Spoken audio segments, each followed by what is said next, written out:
आइए दोस्तों, देखते हैं रीतिकाल पर आधारित प्रश्नोत्तर। पहला प्रश्न है, निम्नलिखित विकल्पों में से रीतिकालीन कवि कौन से हैं? तो इसमें सेकंड जो ऑप्शन बी है, बिहारी मतिराम घनानंद भूषण, ये सभी रीतिकालीन कवि हैं। निम्नांकित कवियों का जन्म काल के अनुसार क्रम निर्धारण कीजिए। तो इसमें रहीम, घनानंद, रसलीन और ठाकुर ये क्रम से लगे हुए हैं। इनके आप देख लीजिए, जो भी समय है इसमें दिया हुआ है, देख लीजिएगा। रीतिकाल की सर्वाधिक व्यापक प्रवृत्ति, नायिका भेद और श्रृंगार रस विवेचन। रीतिकाल की विशेषताओं के संदर्भ में निम्नलिखित में से एक विशेषता गलत है, उस विशेषता का चयन कीजिए। इसमें है, रीतिकाल में प्रकृति का आलंबन रूप में वर्णन हुआ है, ये गलत है क्योंकि इसमें प्रकृति का उद्दीपन रूप में वर्णन हुआ है। रीतिकालीन कवियों की काव्य भाषा क्या थी? तो सही उत्तर है ब्रज भाषा। रीतियुगीन कवियों का सर्वाधिक प्रिय छंद रहा है, तो सवैया इनका सर्वाधिक प्रिय छंद है। आचार्य रामचंद्र शुक्ल ने रीतिकाल का प्रवर्तक आचार्य किसे माना है? तो इन्होंने चिंतामणि को माना है। इन्होंने कहा है कि चिंतामणि से रीति काव्य की परंपरा अविच्छिन्न रूप से चली है। हिंदी रीति ग्रंथों की परंपरा चिंतामणि त्रिपाठी से चली, अतः रीतिकाल का आरंभ उन्हीं से मानना चाहिए। यह कथन किसका है? यह कथन आचार्य रामचंद्र शुक्ल का है। रीतिकाल का समय था, तो सही उत्तर है संवत 1700 से 1900 तक। आचार्य रामचंद्र शुक्ल ने उत्तर मध्यकाल को क्या नाम दिया? तो इन्होंने इसे रीतिकाल नाम दिया है। रीतिकाल को श्रृंगार काल कहा है। आचार्य विश्वनाथ प्रसाद मिश्र ने इसे श्रृंगार काल कहा है। मिश्र बंधुओं ने अलंकृत काल कहा है और डॉक्टर रमाशंकर शुक्ल रसाल ने इसे कला काल कहा है। तो ये भी आप देख लीजिएगा। हिंदी साहित्य में रीतिकाल को श्रृंगार काल कहा है आचार्य विश्वनाथ प्रसाद मिश्र ने। रीतिकाल को कला काल कहा है डॉक्टर रमाशंकर शुक्ल रसाल ने। रीतिकाल को अलंकृत काल कहा है मिश्र बंधुओं ने। फिर वही प्रश्न है, रीतिकाल को अलंकृत काल किस इतिहासकार ने कहा है? तो सही उत्तर है मिश्र बंधु। फिर से वही प्रश्न रिपीट है। फिर इनमें से किसने आदिकाल को जय काल तथा रीतिकाल को कला काल कहा है? तो ये डॉक्टर रमाशंकर शुक्ल रसाल हैं।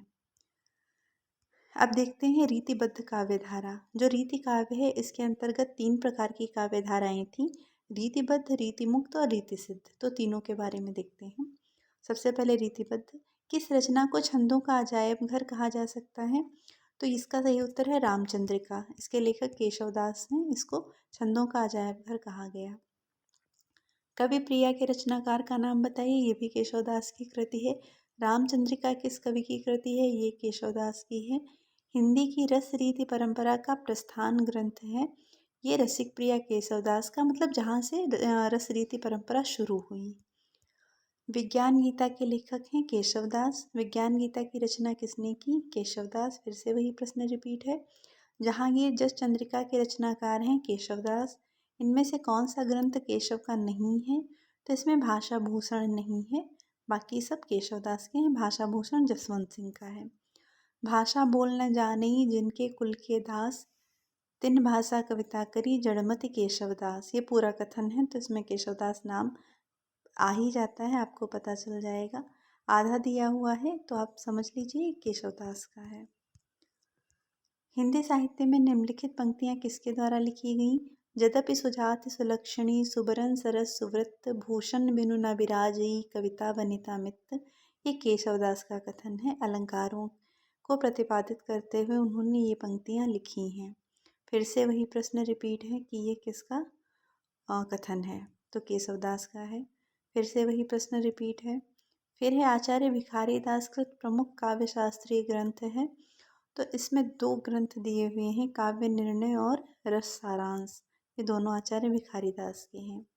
निम्नलिखित में से कौन सी रचना भिखारी दास की नहीं है? तो भाषा भूषण नहीं है, भाषा भूषण जसवंत सिंह का है। इनमें से कौन रीतिबद्ध कवि हैं? तो भिखारी दास रीतिबद्ध कवि हैं। शतरंज शतिका कृति के रचनाकार हैं, ये भिखारी दास की है। भिखारी दास की रचना है, इन 4 में से कौन सी है? तो काव्य निर्णय है। निम्नलिखित में से कौन सा कथन असत्य है? तो इसमें सब असत्य कथन है। केशव रीतिमुक्त धारा के कवि हैं। केशव जो हैं वो रीतिबद्ध धारा के कवि हैं, इसलिए ये कथन असत्य है। भूषण को कवि भूषण की उपाधि किसने प्रदान की थी? तो सही उत्तर है सोलंकी राजा रुद्र ने। शिवराज भूषण के रचयिता कौन हैं? सही उत्तर है भूषण। शिवा बावनी के रचनाकार हैं भूषण। रीतिकाल के उस कवि का नाम बताइए जिसने वीर रस में कविता लिखी है। सही उत्तर है भूषण। रीतिकाल का कौन सा कवि वीर रस की काव्य रचना के लिए प्रसिद्ध है? भूषण। भूषण दो राजाओं के दरबारी कवि थे। इनमें से पहले थे शिवाजी, दूसरे थे छत्रसाल। भूषण रीतिकाल की किस काव्यधारा के कवि हैं? ये रीतिकाल की रीतिबद्ध काव्यधारा के कवि हैं। भूषण का वास्तविक नाम था? सही उत्तर है घनश्याम। महाकवि भूषण की रचना है छत्रसाल दशक। शिवराज भूषण ग्रंथ में किसका विवेचन मिलता है? अलंकारों का। ये इंपॉर्टेंट क्वेश्चन है, याद रखिएगा। शिवराज भूषण में अलंकारों का विवेचन है। भूषण के ग्रंथों में अलंकार निरूपक है। वही प्रश्न शिवराज भूषण। रामचंद्र शुक्ल ने अपने हिंदी साहित्य का इतिहास ग्रंथ में इनमें से किस कवि को हिंदू जाति का प्रतिनिधि कवि कहा है? तो सही उत्तर है भूषण। गंग कवि का जन्म स्थान है इटावा। तुलसी गंग दोऊ भय सुकविन के सरदार उक्ति के रचनाकार हैं भिखारी दास। नैन नचाए कहो मुस्काए लल्ला फिर आइयो खेलन होरी पंक्ति के कवि हैं पद्माकर। फिर से वही पंक्ति है पद्माकर की। फिर अगला प्रश्न है गंगा लहरी किसकी रचना है? तो सही उत्तर है पद्माकर। प्रबोध पचासा ग्रंथ के रचयिता कौन है? पद्माकर। पद्माकर द्वारा रचित अलंकार ग्रंथ कौन सा है? तो सही उत्तर है पद्माभरण। काव्य रसायन किसकी रचना है? ये देव की रचना है। देव कवि किस जिले के थे? तो ये इटावा जिले के थे। सुजान विनोद के रचनाकार हैं देव कवि। जाति विलास के रचयिता हैं देव। अष्टयाम किसकी रचना है? ये भी देव की है।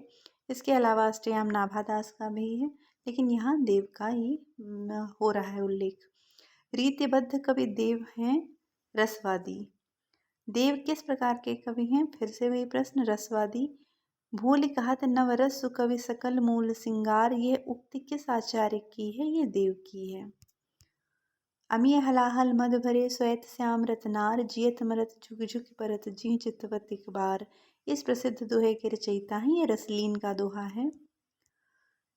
मतिराम की भाषा है साहित्यिक ब्रज भाषा। अब रीति मुक्त काव्यधारा से प्रश्न है घनानंद रीति काव्य की किस काल के कवि हैं? तो ये घनानंद रीति मुक्त काव्यधारा के कवि हैं। घनानंद किस वर्ग के कवि हैं? रीति मुक्त। इनमें से कौन सा कवि रीति मुक्त नहीं है? तो बिहारी नहीं है। बिहारी रीति सिद्ध कवि माने जाते हैं। इनमें से कौन सा कवि रीति मुक्त नहीं है? केशवदास भी रीति मुक्त नहीं है, ये रीतिबद्ध कवि हैं। यह निसंकोच कहा जा सकता है कि भाषा पर जैसा अचूक अधिकार इनका था वैसा और किसी कवि का नहीं। रामचंद्र शुक्ल का ये कथन किस कवि के संबंध में है? ये घनानंद के संबंध में है। इनमें से किस कवि की प्रेमिका का नाम सुजान था? ये घनानंद की प्रेमिका का नाम सुजान था। सुजान शब्द का प्रयोग किस कवि की कविता में सर्वाधिक हुआ है? घनानंद की। वियोग श्रृंगार का प्रधान मुक्तक कवि है घनानंद। घनानंद की कृतियाँ किस भाषा में हैं? ब्रज भाषा में हैं। सुजान सागर के लेखक हैं घनानंद। लोग हैं लाग कवित्त बनावत, मोहि तो मेरे कवित्त बनावत। इस काव्य पंक्ति के रचयिता हैं घनानंद। फिर से वही काव्य पंक्ति है घनानंद की।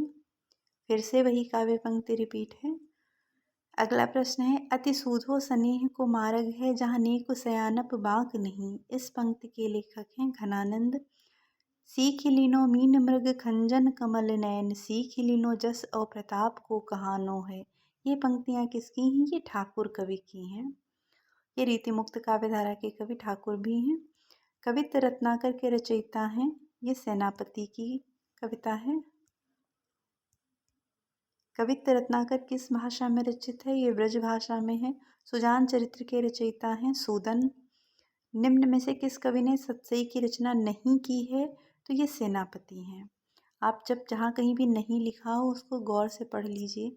कभी कभी ऐसा होता है कि आप पहला ऑप्शन देखते हैं सतसई की रचना और आप पहला ही पकड़ लेते हैं कि हाँ इन्होंने की है। मतिराम द्वारा रचित ग्रंथ है ललित ललाम। अब रीति सिद्ध काव्यधारा से प्रश्न है।